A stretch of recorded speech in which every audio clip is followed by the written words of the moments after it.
क्योंकि नारायण जो है ना, नारायण जल्दी खुश नहीं होते।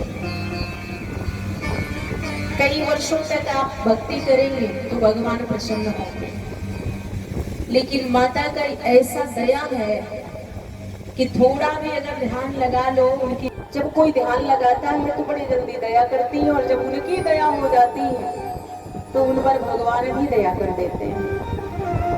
इसीलिए माँ को कहते हैं ये माया है भगवान, ऐसी माया आह्लादनी माया,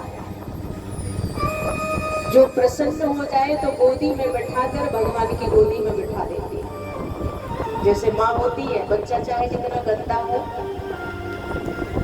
पिता कभी भी बच्चे को उठाना नहीं चाहते, ऐसी हालत है। जैसे बच्चा छोटा है, धूल मिट्टी में खेल रहा है, गंदगी लगी है उसके शरीर में, तो पिता सोचता है अगर उठा लूंगा तो हमें भी गंदगी लग जाएगी। इसलिए धूल मिट्टी से सना बच्चे को पिता गोदी नहीं ले सकता, यह हर पिता की आदत होती है। लेकिन माँ को आप लोगों ने देखा होगा, दुनिया की हर माँ की मैं बात कर रही हूँ, माँ चाहे जैसी भी हो, बच्चा चाहे जैसा हो, बच्चा चाहे धूल मिट्टी से सना हो, चाहे वो गंदगी लगाया क्यों ना, पोटी क्यों ना लगाए, लेकिन अगर बच्चा दौड़ा माँ की तरफ तो माँ तुरंत उसे हृदय से लगा देती। उस समय उसके शरीर में कि मेरा बच्चा गंदा है, धूल मिट्टी लगी है या गंदगी में सना, ऐसा कुछ नहीं, माँ तुरंत हृदय से लगा लेती, क्योंकि उस समय माँ की ममता उमड़ जाती है उस बच्चे के लिए।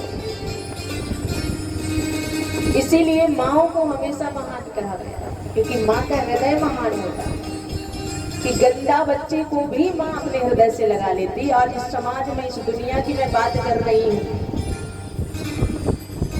कि आज तो हम सभी गंदे हैं, क्यों? शरीर से ना ही सही पर आत्मा से तो गंदे हैं, क्योंकि कलयुग चल रहा है, और कलयुग में किसकी आत्मा साफ है, किसकी आत्मा स्वच्छ है? कहीं ना कहीं गंदगी, कहीं ना कहीं सबको भरी पड़ी है, चाहे वो सोच से गंदा हो या जैसे भी हो।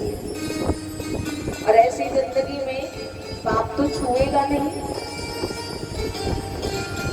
माँ ही है।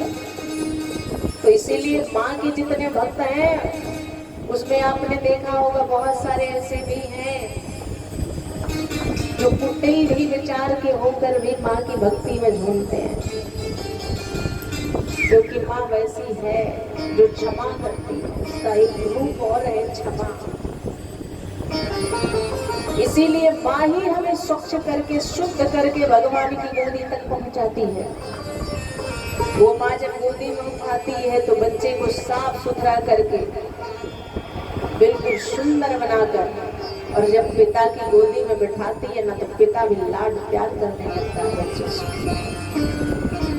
उसे जगत जननी है, हम सबकी गंदगियों को हटा करके, हमें स्वच्छ करके और उस भगवान परम पिता परमात्मा तक पहुंचाते हैं। इसलिए उनका तो ऐसी माँ जगत जननी के चरणों में प्रणाम करते हुए हम लोग राम कथा नहीं होती,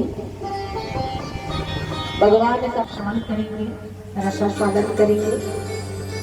और ये नवरात्रि भी बड़ा पावन है, माँ जगत जननी भी हमारी चाहती है कि हमारे प्रभु का गुणगान हो, और माँ हमेशा प्रसन्न होती है जब उनके नारायण की सेवा होती, उनका गुणगान होता है तो माँ अत्यधिक प्रसन्न होती है। इसीलिए माँ भक्ति स्वरूपा देवी चाहती कि मेरे भगवान का गुणगान हो। तो आइए उसी गुणगान में हम लोग चलेंगे, जिसमें शिक्षा भी भरा है, दीक्षा भी भरा है। कथा ऐसी पावन गंगा है कि जिसमें स्नान कर लेने से हमारे हृदय की मैल भी धुल जाती है। कहते हैं एक गंगा वो गंगा है जिसमें स्नान करने से